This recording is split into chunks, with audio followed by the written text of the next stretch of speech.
Good morning, everyone, and welcome to the Austin Social Media Breakfast. We will be getting started in about 5 minutes or so, but we are glad that you're joining us this morning. Hope you're having a wonderful day so far.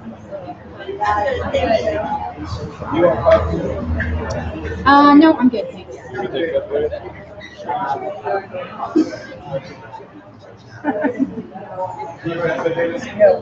You know what, when you're ready, I can go ahead and skip the chat.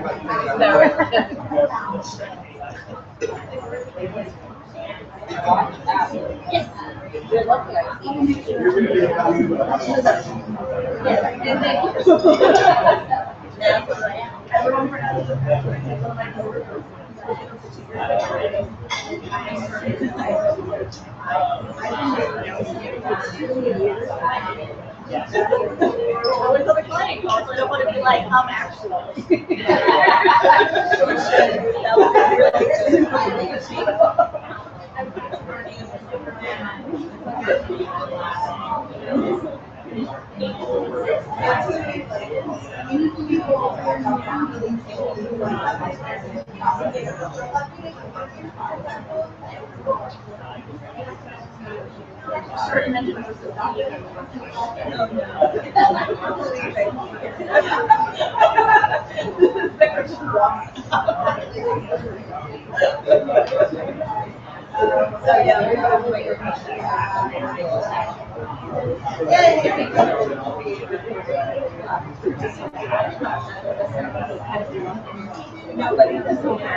I know.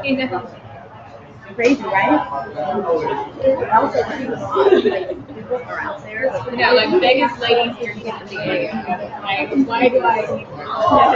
You wouldn't want, yeah, but you got your train ride. Yeah. Just type jealous.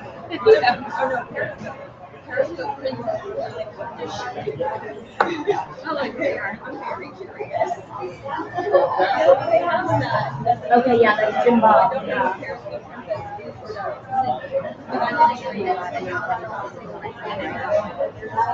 We already got people. Are we on board?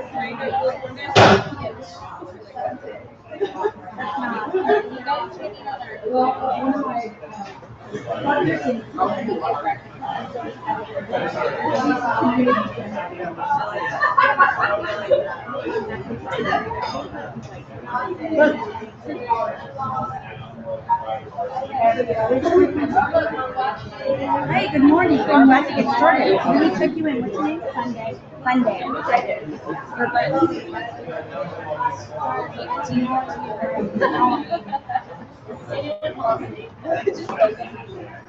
Hi, how are you? Yeah, over there.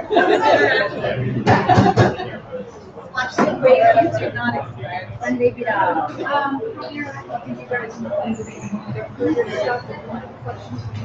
People are so strange.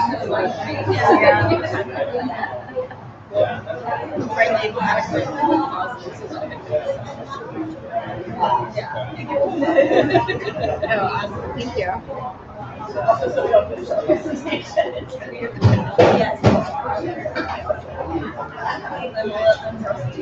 Ready? I'm ready when you are. So welcome everybody on behalf of the leadership team and social media breakfast. Okay. All right. Okay, thank you for being here. Your introduction. What our hashtag is, the wireless password, close off, station our next event, station our Facebook page.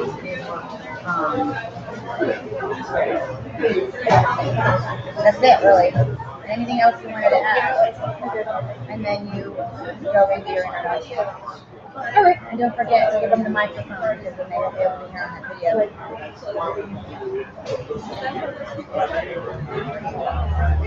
The first one. Yeah.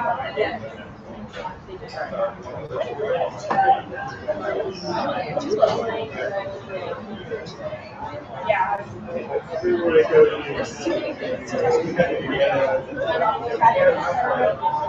All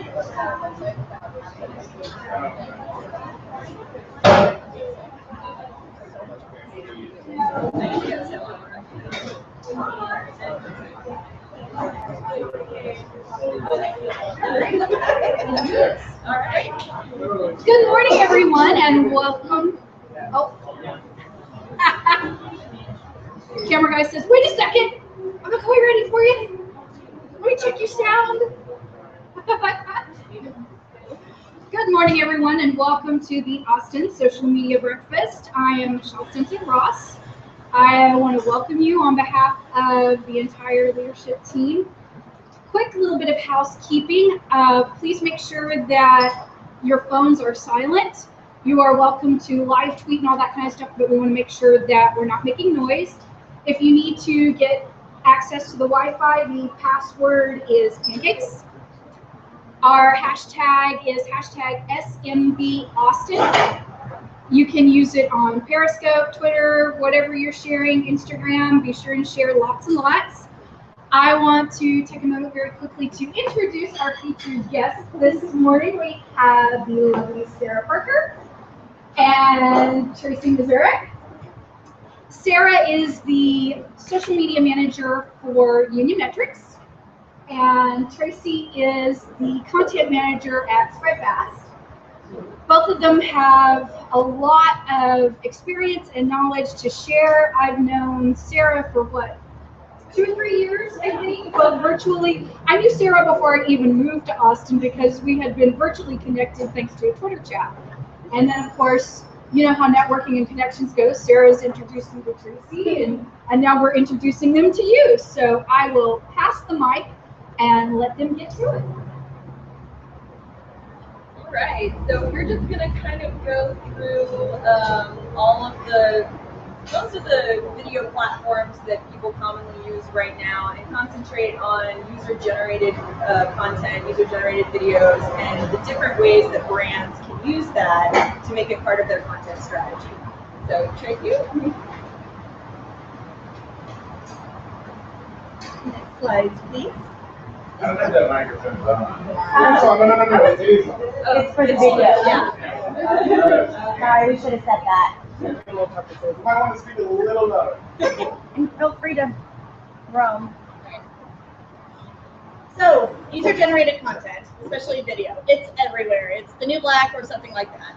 There are so many different channels on which you can have user-generated video, so it can be a little bit dicey as to figuring out the best ways to use user-generated content, and hopefully we can help just a little bit with that. So we're actually having a little bit of difficulty with the speaker, but we highly recommend that that you guys go through the deck afterward and check out this video from YouTube. Since there's no sound, it's a little less poignant. But YouTube, to celebrate the legalization of gay marriage, put together this really great brand video around around some of their users coming out, proposing to their partners, coming out to their parents, and I mean, who doesn't love a few tears with their coffee? This is a really great video. You will probably cry because it's pretty great. We can go ahead and skip.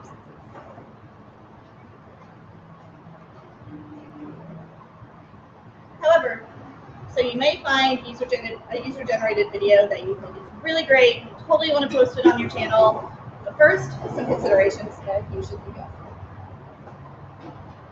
First of all, what you really want to look at is the quality, because although you will have a lot of really passionate customers who might want to talk about how great your brand is and share it with all their followers, they might not have the technical skills to execute that in a way that really matches the rest of your brand. So sometimes it will make sense to include that if you're running a contest or something like that and you have a page where everything is. But if you're really producing, if you're looking at a partnership or something like that with somebody, you want to make sure that they're up to the same level of technical quality that most of your other content is, so it's more of a seamless match. You also want to keep in mind the length of it, because some of those unboxing videos, say for like Birchbox, go on for a really long time. So there's always ways that you can talk to them to edit things to the appropriate length in order to use it. And most of all, you want to think about whether things fit with your brand identity, because something might be really great, really poignant, like the video that we're encouraging you to watch after this. That made absolute sense for YouTube because they work really hard to be incredibly inclusive and to be very supportive of their content creators, especially now that they have that studio and different partnerships that brands can work directly with their influencers that way. So that matched perfectly. But for other brands, it might not make sense to curate those kinds of videos and put it together with their brand on it. So you just need to think about, does this match everything else that I have in my, content strategy?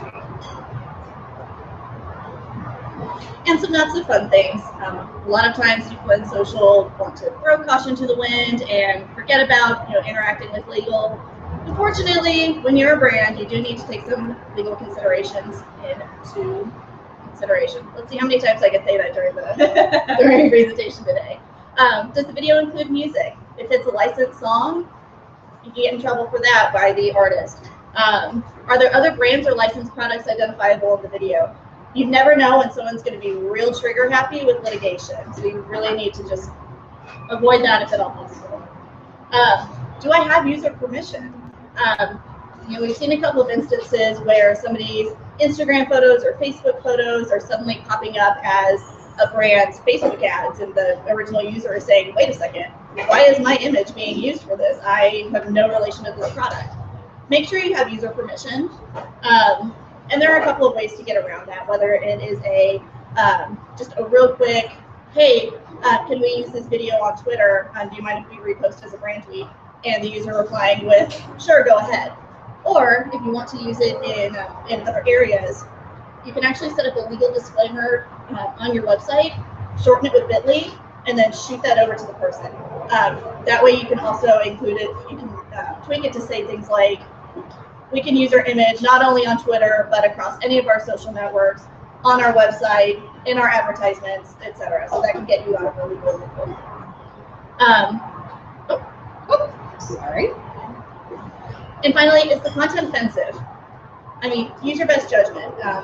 Sarah mentioned a video can be really funny or really poignant, and you should absolutely be brave, but with brains. Don't just shoot out any random video that you find funny. If there's any bit of sexism, racism, just avoid, use your head.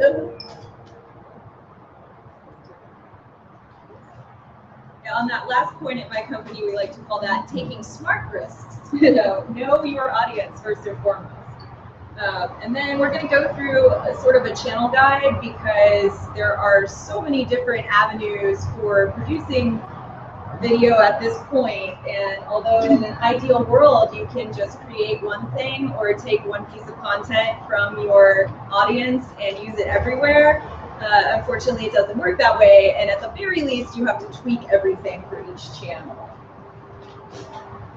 So in this instance, on Facebook, you can share videos from fans. Sometimes people will take the initiative on their own to share things with you on your page, which is awesome. And you should definitely encourage anyone who moderates your page to share those when it makes sense, using the judgment we've already discussed. You can also create a video from fan-shared photos. Right now, Amazon is running a contest called Prime Living, and lots of users are uploading their photos saying what prime living is to them. And as part of that, they're going to make those photos into like a sort of rotating video screensaver on the Amazon Fire TV. So as part of that, that's a great way to appreciate your community. Those people are already customers, but you're cementing a deeper relationship and turning them into advocates at that point. You can also just engage with things that your users share with you. So if it's something that's not quite the quality level that you want to put your brand directly on it and share it that way, you can just comment on it and say, hey, we really appreciate you taking the time to share how much you love your new Warby Parker glasses, or how much you loved this month's Birchbox.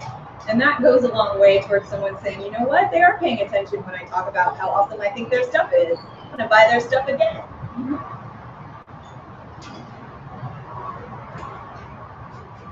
similar to Facebook, Twitter has a range of engagement options for user-generated content. As Sarah mentioned, if the video isn't as high quality as you would hope, but it's still one of your fans who took the time to create a video showcasing perhaps the haul that they received from your store, you can favorite them, favorite your follower videos and finds, or you can simply respond back. Actually, one of my good friends is a YouTube partner, and she happened to post a video on Twitter of her home goods haul. Home Goods replied with, "Oh my gosh, we love this. We love the seafoam colored gloves that you picked up. We would love to showcase this on another channel." And of course, she agreed. It was just a real quick and easy way to get that user permission. You can also retweet or quote your follower videos and vines for a little bit more engagement. Or you can also repost your followers' video or vine as a brand new retweet. Just obviously make sure that you have the user permission.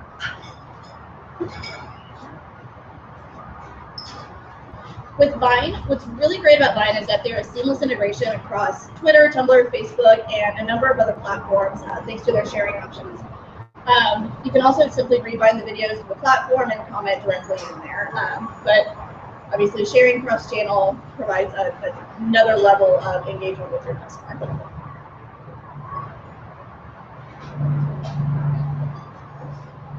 So on Instagram, there is no native regramming capability, but it's pretty common for a lot of brands, even some of the bigger ones, to use third-party regramming apps. So that is an option for you.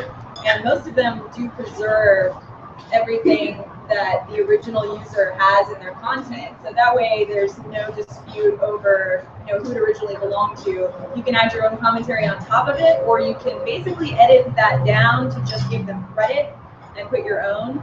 And then if they get mad at you, basically you could say, all right, and just delete it. But Traci's going to go over another option that's a little trickier.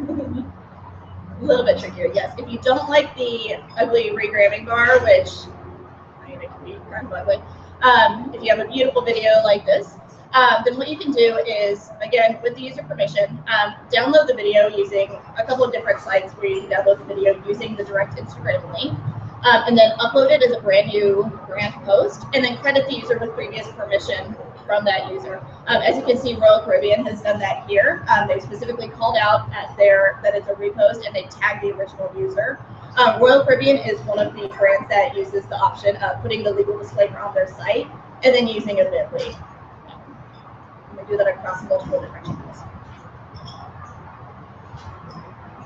All right, Snapchat is a very unique beast because obviously everything that you're putting on there is made to disappear within 24 hours, even when you're building a story. So for brands who operate almost exclusively through stories, because the scale of sending individual snaps to followers would be pretty much impossible, you can have these contests that you basically announce through Snapchat, because finding followers on Snapchat is somewhat difficult. It's not very intuitive at all. So people typically will say on another platform like Twitter, find us on Snapchat, follow us there. So the people who take that initiative to find the brands they really like are already pretty dedicated. So at this point, this is an example from GE where they were introducing some super materials that they had turned into superheroes. And their goal was to have followers take a screenshot of this story and talk about which superhero super material was their favorite, and then tweet it back at them using this hashtag, which also ties into a video series that they're doing with Bill Nye.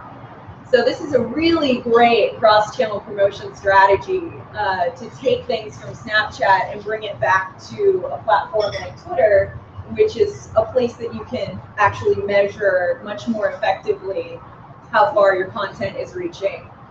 And then there's also Snapchat Discover, which is the paid promotion. It's, in case you haven't watched it, these are pretty cool. It's like a shorter version of television, and there's a different brand channels like National Geographic or Vice, and it's a very interesting media mix of GIFs, videos, articles that you can read, and a lot of times they'll throw in an interactive element where they want you to screenshot part of it and then send it back to them, usually in another way like this. So that is a really interesting versioning way to interact with a fan base that's already pretty dedicated to your brand. And actually, just to add, one of my favorite things about Snapchat as well is when brands do platform-specific promotions on there. NYS is really good about that. If you follow them on Snapchat, you may randomly get a snap that says, hey, happy Friday, take 25% off your purchase through this date with code Snapchat3. Tumblr. Tumblr is a very interesting little platform. As far as engagement, you can simply reblog user-generated video with or without the unique caption. Again, you can do lower engagement and comment or just like their post. You can cross-post or with embedding from YouTube. The culture is so on Tumblr in that it's really geared to millennials. It's the largest demographic on there. And it has its own little culture. So you don't want to be the cool mom from Mean Girls jumping in there like, hey guys, how's it going? I'm hip with the kids too. You have to make sure that your brand makes sense to be on Tumblr and that your voice actually matches the culture. Yeah, Tumblr's culture and humor is extremely unique, so definitely proceed with caution there. It is really interesting to watch the Tumblr community itself comment on how brands use it. And Denny's is pretty much the only one that is universally agreed nails it, because I actually saw a post the other day where the users were talking about how Denny's is the physical manifestation of the fourth degree of memes. It was really interesting and intelligently written. So just be aware of that if that's a place that you want to take your content. And the reblogging and the nature of that is an amazing level of engagement that you can't really get in other platforms. But moving on to Meerkat and Periscope, which is the new hot kid on the block. These platforms are changing pretty rapidly, so it's interesting to start using them now and see how the interface is already changing. I think Meerkat just introduced some updates, so now you can save those live streams to your library. It's no longer automatically gone. Periscope used to be the one that you had to save that, have people watch it later. It's still a good idea to promote whatever you're live streaming ahead of time, because although it'll pop up in user streams if you have that option turned on, it's not always great. But the coolest thing that's really relevant to what we're talking about this morning is the new feature on Meerkat called Cameo, where if someone is broadcasting and they can invite another user to take over the stream for up to a minute. And it will notify everyone else's users within that that's happening. So that would be a really great way for, say, a brand has partnered with an influencer and they choose a fan ahead of time to come and make a cameo and ask questions or do a demonstration or anything like that. It would be a really unique way of really capitalize on this technology.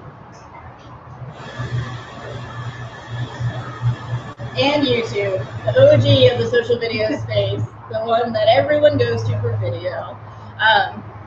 YouTube, seamless cross-channel integration on just about any social platform, any blogging platform, any web platform. You can also embed into your company blog updates that aren't on Tumblr, if you're using WordPress, Blogger, or another platform, to showcase fans or influencers. Birchbox also does this very well, as do a number of beauty brands showing unboxing videos or influencers that they've partnered with to create small tutorials. Birchbox likes to work really closely with the blogger Kate from the Small Things blog. She does a lot of hair tutorials, and it works really well with Birchbox's brand identity. And then, finally, some strategies to consider, including some examples from some of our favorite brands. The UGC strategies to get you started. Real quick and easy ways. You can run a contest. You can run a coupon promo code if you have a retail site. You can do an event celebration or an ongoing collaboration. Whether that's a live event that you're at, for example, if you're a brand who's at Comic-Con, taking advantage of that hashtag and those user videos that may be coming from that, or you can have your own specific brand hashtags such as TGI Fridays Avatar Week. That was centered around Instagram and Tumblr and included both video and photos. You can do influencers takeovers if you work with influencers currently. And you can also shout out to users who are providing the video, such as with Royal Caribbean's hashtag Royal. Unfortunately, one thing that you need to keep in mind is harassment and trolling, because troll's gonna troll, unfortunately. I actually did a Twitter chat on this very subject this week, and it's not a fun one, but for the most part, much like having a crisis plan, it's not something that's fun you want to think about. You want to talk to your community managers, or if it's just a team of you, depending on your resources, set a policy in place that really makes sense for how you want to deal with this. Do you want to just ignore people? If you ignore them, does it work? Do they actually go away? Because unfortunately, every platform's blocking and reporting features don't always work as well as we would like them to. I know that's especially been problematic on Tumblr for some of the larger personal brands that are there. But personal brands are going to face much more personal vitriol than a large brand is that'll mostly just have people asking stupid questions because they think it's funny. That's not really something we worry about in the same way. And if you can set a policy where you respond in a way that's funny, that usually resolves the situation pretty well. So I know a lot of the bigger personal brands have found even that that's a good approach for them. Don't feed the trolls doesn't always work. And I can send you, if you're curious about this, talk to me afterwards. I have some interesting articles and things that I can send you about it. But look into what your blocking and reporting options are and set a plan in place. And then, as hopefully you won't have to deal with a lot of harassment and trolling, but if you do, you'll be prepared.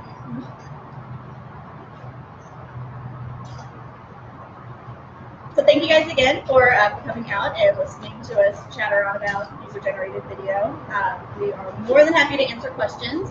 And if you guys happen to have any questions after the fact, after you come out of the pancake coma and you realize, oh my gosh, I totally forgot to ask this burning question, we are on social, funny. So you can either email us at our SpredFast and Union Metrics addresses, or you can find us on Twitter, Facebook, Tumblr, Periscope. We're everywhere. We're everywhere. Questions? Anybody have any questions? Thoughts?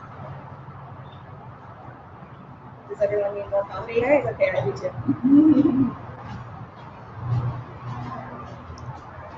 No questions at all? So, anybody in the middle of a user-generated campaign or planning one or thinking about it? You are planning?